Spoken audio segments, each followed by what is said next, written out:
Hey, Jeff Shamari, it's Henry Eberhardt. I was trying to send you some information, but YouTube erased it, so I have to resort to this, to a video. What I was saying is, I experienced targeting growing up. My father had gotten into some trouble. He had a business across the street from Fort Meade Army Base. Um, he was involved in drugs and selling drugs, and he got in trouble. Uh, he was going to prison, and he was going to give my mom some money and some jewelry he had, and my older brother Michael, he died from a heroin overdose, and he had a car that my dad had, and he wanted that put away as well. So he was planning on going to prison, and then all of a sudden we find out he supposedly committed suicide, which didn't fit into what he was doing. He was planning on going to prison. I believe he was targeted because shortly after, as a kid, I started experiencing some things that targeted individuals experience today. Back in the early 80s. Before the 2016 presidential election, I had gotten into an argument with a man named Special Agent Fred Barnes on Facebook over some politics and who I was voting for. I was voting for Trump. He had a big problem with that. And when Trump won the election, that's when I started experiencing the COINTELPRO felony stalking, the hacking of my smartphones and computers, and destruction of property, breaking and entering. A lot of people being pretty ignorant towards me, and then found out that someone was spreading some slanderous accusations about me, some pretty bad ones too. They love using the pedophile card, and then of course they use the mental illness card, and you know the whole game. I live in Glen Burnie, Maryland. I'm approximately 1 mile from the Glen Burnie Courthouse on Ritchie Highway in Glen Burnie, Maryland. Next to that, on the same block, is the Freemason Lodge. Next to that is Citizen Corps.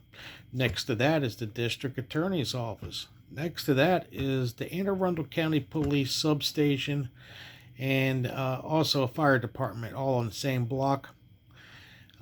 And then there's another fire department right down the road from me. Unfortunately, next to my home is the World Mission Society Church of God.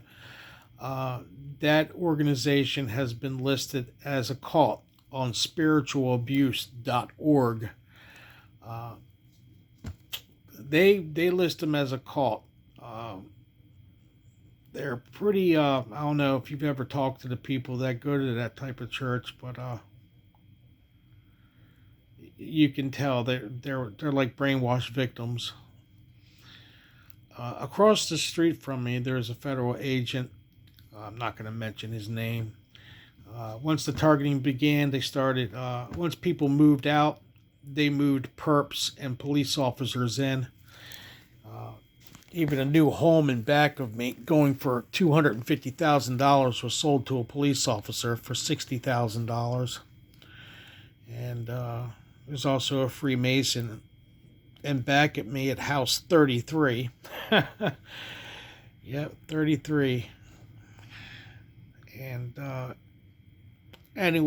targeting is pretty much through Citizen Corps, community watch groups, also the Glen Burnie Improvement Association, InfraGard.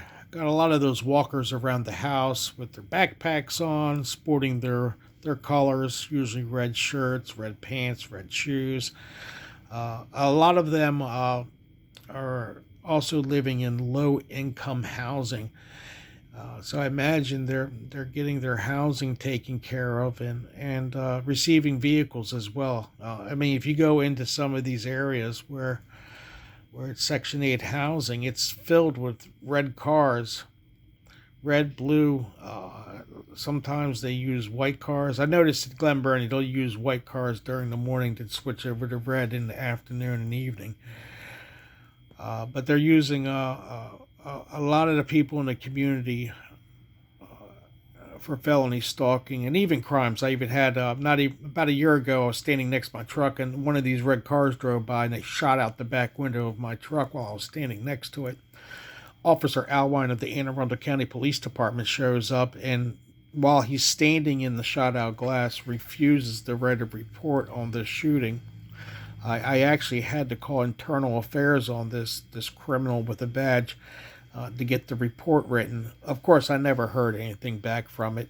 The crime itself was blocked from the newspaper, the local newspaper, and even the local TV news stations. Meanwhile, they were putting things in the paper and on the news about some people breaking into cars.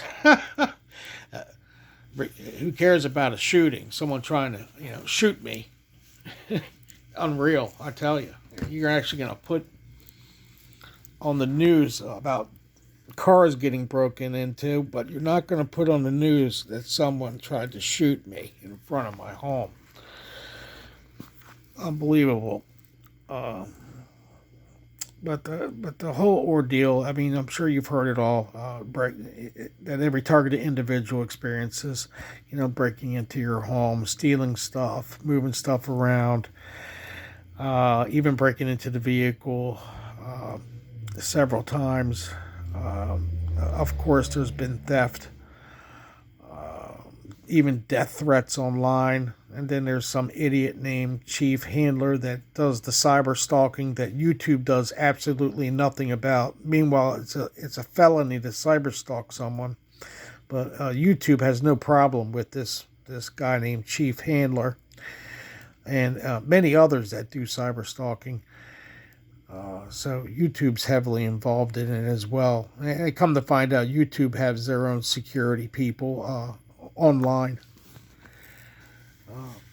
But anyways, I've noticed that a lot of the people that are in the community doing the felony stalking, a lot of them are out of state, and a lot of them are from Virginia. A lot of retired military and active military involved in this. It's unbelievable that these people, they swore an oath to uphold the United States Constitution, and then they go out and commit these kinds of crimes against Americans. It's absolutely unreal.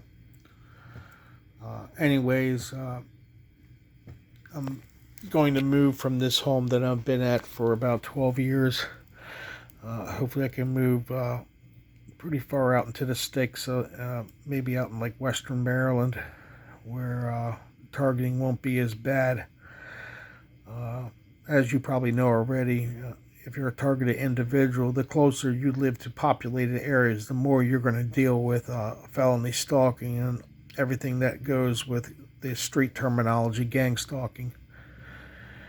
But whenever they block my comments and remove them, I go ahead and do a video. So, anyways, it was good talking to you. Take care.